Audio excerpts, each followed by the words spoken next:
మరణం పలకరిస్తే కాదని అనగలమా? అది సాధ్యమా? ఆయువు తీరిపోతే ఊపిరి ఆగిపోదా? అపగలమా? యేసునే నమ్మితే శిక్ష విధి లేదులే.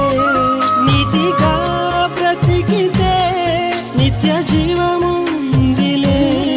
దేహ వాంఛలు అదుపు చేసుకో, క్రీస్తులాగే బ్రతికిపో. నటనాలయంగా ఈ లోకమంతా భ్రమలోన బ్రతకో.